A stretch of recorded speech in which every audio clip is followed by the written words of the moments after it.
ଏହା ଏକ ବହୁତ ଭଲ ଏବଂ ପ୍ରଭାବଶାଳୀ ଚିନ୍ତାଧାରା। ମାଲିସ୍, ମାସାଜ ଥେରାପି ଏବଂ ଜଡ଼ିବୁଟି ହର୍ବାଲ ମେଡିସିନର ସମନ୍ୱୟ ପ୍ରାକୃତିକ ଉପାୟରେ ଶରୀରକୁ ସୁସ୍ଥ ରଖିବାରେ ସାହାଯ୍ୟ କରେ ଏବଂ ପ୍ରଭାବଶାଳୀ।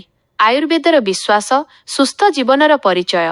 ମାଲିସ୍ ଏବଂ ଶୁଦ୍ଧ ଜଡ଼ିବୁଟି ଦ୍ୱାରା ପୁରୁଷ ଓ ମହିଳାଙ୍କ ସମସ୍ତ ଗୁପ୍ତ ତଥା ଶାରୀରିକ ସମସ୍ୟାର ସ୍ଥାୟୀ ସମାଧାନ। 2. ସମସ୍ୟା, ଗଣ୍ଠିବିନ୍ଧା, ଅଣ୍ଟାବିନ୍ଧା, ବାତ ଏବଂ ଶରୀରର ଦୁର୍ବଳତା। ଗୁପ୍ତ ସମସ୍ୟା, ଯୌନ ଦୁର୍ବଳତା, ଶକ୍ତିର ଅଭାବ ଏବଂ ଅନ୍ୟାନ୍ୟ ଜଟିଳ ସମସ୍ୟା।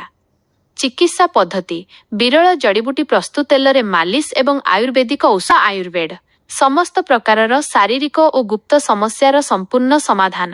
ଆୟୁର୍ବେଦିକ ମାଲିସ୍ ମାଂସପେଶୀ ଓ ସ୍ନାୟୁକୁ ମଜବୁତ କରେ। ଜଡ଼ିବୁଟି ଚିକିତ୍ସା, ପୁରୁଷ ଓ ମହିଳାଙ୍କ ଗୁପ୍ତ ରୋଗର ଚେରରୁ ଚିକିତ୍ସା। ଶୂନ୍ୟ ପାର୍ଶ୍ୱ ପ୍ରତିକ୍ରିୟା, ନୋ ସାଇଡ୍ ଏଫେକ୍ଟସ୍, 100 ପ୍ରାକୃତିକ। ଠିକଣା ସମ୍ବଲପୁର, ଓଡ଼ିଶା।